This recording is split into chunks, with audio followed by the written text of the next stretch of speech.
bismillaahi raxmaani raxiim assalaamu calaykum waraxmatullaahi tacaala wabarakaatu kusoo dhowaada barnaamijkeenii taxanaha ahaa ee barashada luqadda ingilishka ee aad kala socoteen janalkeena youtube ee jacfar bro. haddaad nagu cusub tahay fadlan subscribe noo saar, gambaleelkana furo si ay kuu soo gaaraan casharadii ugu dambeeyey aan soo gelin youtube-kan. waxaan qaadan doonaa weedhis erayo about ku saabsan airport garoonka. arrival qaybta imaanshaha, dadka markay soo degayaan qaybtay ka soo degaana waxaa la yidhaahdaa arrival.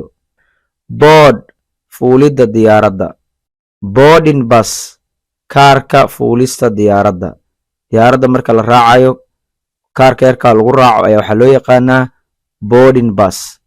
custom qaybta baarista, markii boorsooyinka ama dadka la baarayo qaybtaas waxaa la yidhaahdaa custom. departure waa qaybta bixitaanka, dadka markay dhoofayaan oo baxayaan qaybtay tagaana waxaa la yidhaahdaa departure. flight duulimaad. gate iridda diyaaradda laga raaco, gate waxaa la dhahaa iridda diyaaradda laga raaco. luggage boorso, luggage boorso. one way tigid go ah oo laga wado tigidaa goosanaysaa, sida waddankaa oo kale markaa usoo socotid hal tigidaa goosanaysaa oo aan dib uga noqonin, marka kaasa waxaa la yidhaahdaa one way tigid. terminal waxaa la dhismaha garoonka, terminal dhismaha garoonka. garoonka qaybo badan ka kooban yahay sida terminal 1 terminal 2, marka qaybo badan ka kooban yahay. qaybtaas oo diyaaradda hadhoodii waa safarka markaa taana waa qaybta tigidka lagu qori doonaa, terminalka ka bixi doontid. marka terminal maxaa la dhahaa dhismaha garoonka. visa waxaa la yidhaha dalkugal, visa dalkugal. business class ama ereyga la midka waxaa la dhihi karaa first class oo ah diyaaradda qaybta hore ee madaxda ama dadka ganacsatada ay raacaan ayaa waxaa la yidhahdaa business class ama waxaa la dhihi karaa first class. waxaa kaloo soo raaca qayb kaloo la yidhaahdo economic class ama waxaa kaloo la dhihi karaa coach class oo ah qaybta dadka caadiga ah oo aan madaxda ahayn ay raacaan. qaas ahaanna way ka qiimo jaban tahay qaybta hore businesska, oo business classka ayaa aad u qaalisan, economic ayaa ka raqiisan.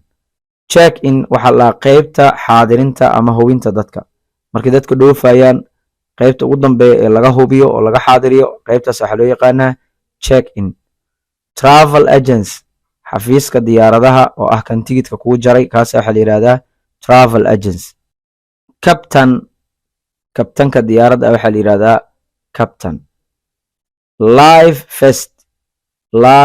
vest jaakadda badbaadada, oo haddii diyaaraddu dhib gaaro ama dab ka kaco jaakadda badbaadada ayaa waxaa la yidhahdaa, oo diyaaradda dhexdeeda laga helaya waxaa la yidhahdaa life vest.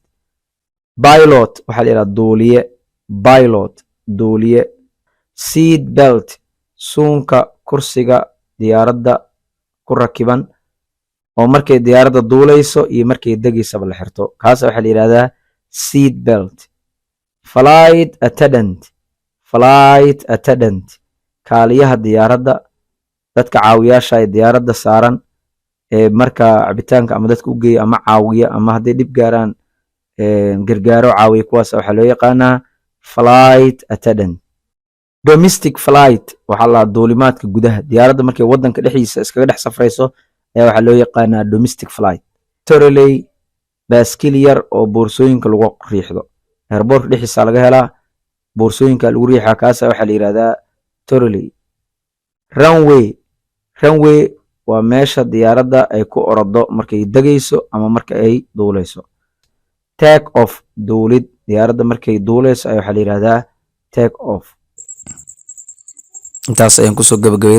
haddii aad ka heshay casharadan ee casharada intaan ka xiiso badanba fadlan la wadaag asxaabtaada, noona sheer gare.